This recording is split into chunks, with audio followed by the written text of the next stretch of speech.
Os mantenedores de espaço são dispositivos ortodônticos que substituem um ou mais dentes descidos e são utilizados para preservar o espaço destinado ao dente permanente sucessor, sem que este se torne impactado ou sofra desvios durante sua erupção.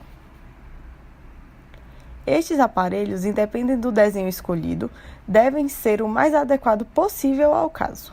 Contudo, existe uma série de requisitos necessários, tais como manutenção do espaço interproximal desejado, não interferir com a oclusão dos dentes antagonistas e nem com a erupção do dente permanente, permitir o espaço mesiodistal suficiente para o alinhamento do dente permanente da erupção, não inferir na fonética e mastigação e, se possível, reestabelecer estas funções e ainda apresentar um desenho simples e de fácil higienização.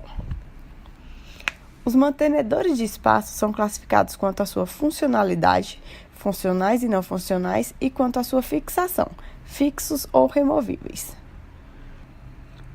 Os aparelhos funcionais são especialmente indicados em casos de maior probabilidade de ocorrência de perda de espaço no sentido vertical, além do mesiodistal. Assim, estes aparelhos preservam a função e o comprimento do arco, além de evitar a extrusão do dente antagonista.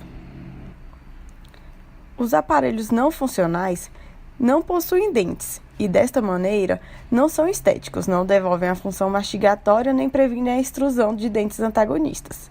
Esses aparelhos apenas mantêm o espaço presente para a erupção do sucessor permanente, mantêm o perímetro e a forma do arco e também previnem o desvio da linha média.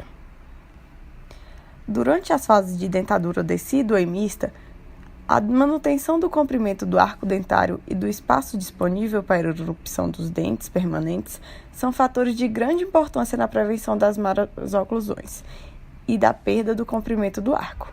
Assim, o dentista deve estudar cada caso avaliando a necessidade e qual o momento oportuno para a instalação dos mantenedores de espaços, para que o dente sucessor permanente possa irromper adequadamente. Geralmente, a perda precoce de dentes descidos anteriores não provocam distúrbios significativos à oclusão, porém, pode favorecer a instalação de hábitos bucais deletérios, levando a problemas de fonação, deglutição e mastigação. Algumas considerações devem ser realizadas pelo cirurgião dentista ao avaliar a possibilidade e necessidade de manutenção do espaço. Entre elas são o tipo de má oclusão que o paciente apresenta. Em pacientes com má oclusão de classe 2, topo a topo, há uma tendência do primeiro molar permanente migrar mesialmente quando ocorre a perda precoce do segundo molar descido. Isso não ocorre em pacientes com relação molar classe 1.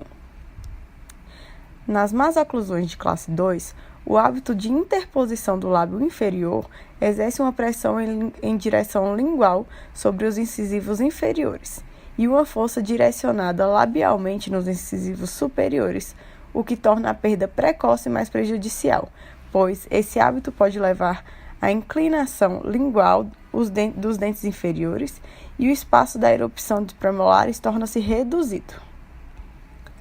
Nas más oclusões de classe 3, com mordida cruzada anterior, os dentes superiores tendem a se inclinar em direção palatina após a perda dos molares descidos. Em geral, a perda prematura, observada precocemente, apresenta um impacto negativo menor sobre o desenvolvimento subsequente da dentição do que as perdas prematuras, observadas tardiamente.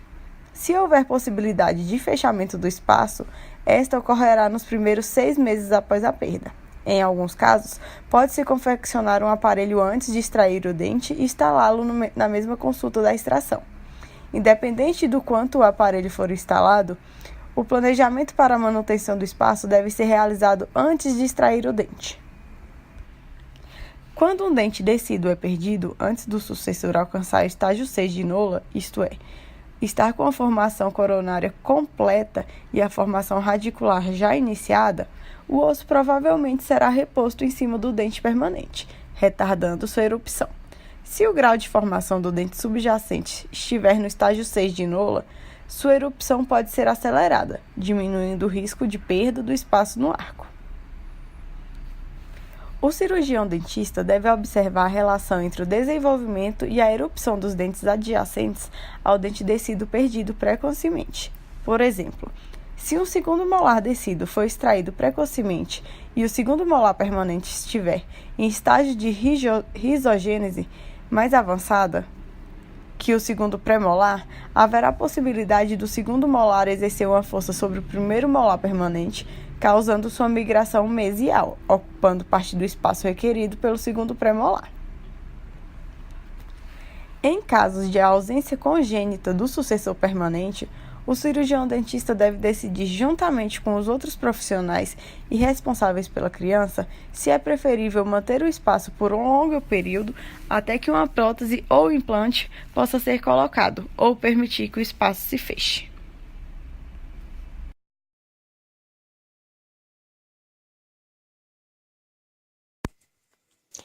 Os principais mantenedores de espaço utilizados são os aparelhos fixos e o aparelho removível.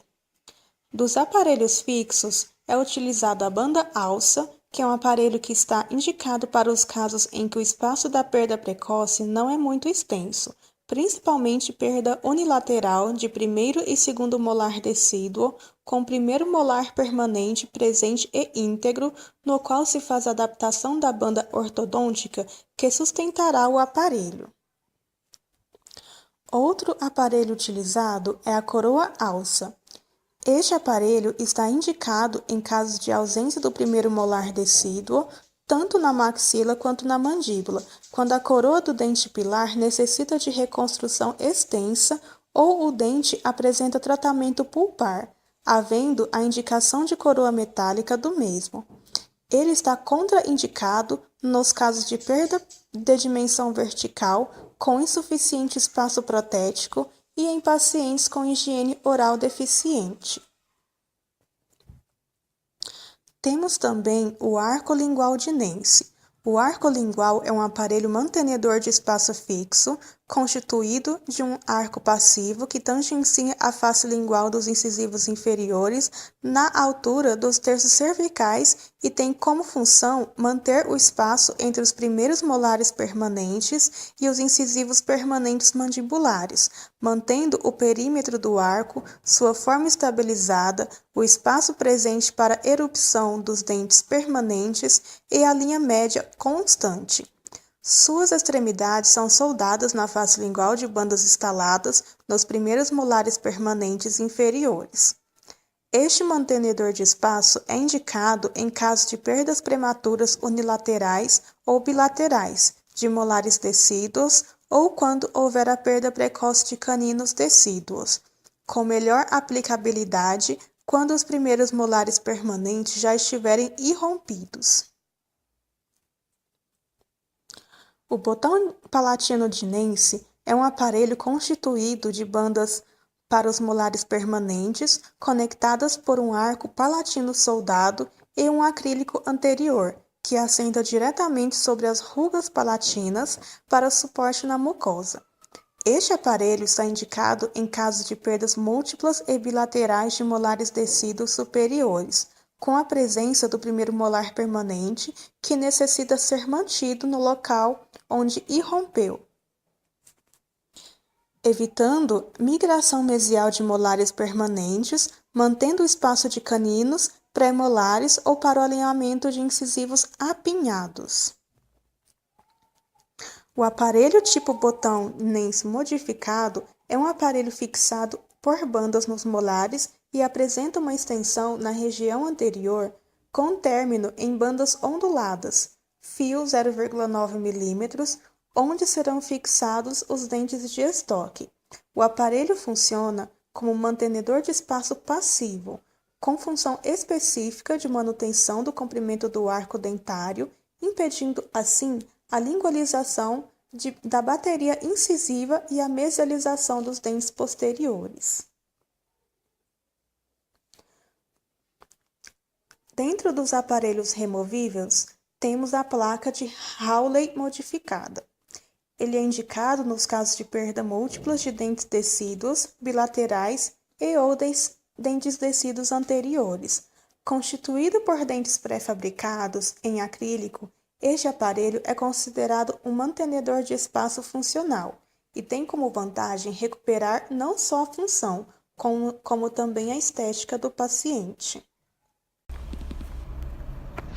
Os recuperadores de espaço são indicados no caso de perda de espaço, principalmente nas más oclusões, onde houve mesialização dos primeiros molares permanentes por perda precoce dos dentes descidos.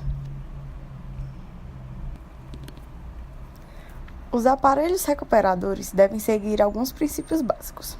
O aparelho deve ser constituído de maneira que minimize o movimento recíproco dos dentes suporte, a menos que esse movimento seja desejado. A força deve ser aplicada no ponto e direção corretos, para evitar rotações, traumas e interferências oclusais. Movimentos complexos deveriam ser evitados porque estes não são facilmente tolerados pelos pacientes, especialmente com aparelhos removíveis. O profissional deve reconhecer a diferença anatômica entre maxila e mandíbula e tomar vantagem quando possível, salientando que interferências oclusais deveriam ser removidas através de um plano de mordida ou desgaste mínimos quando necessários.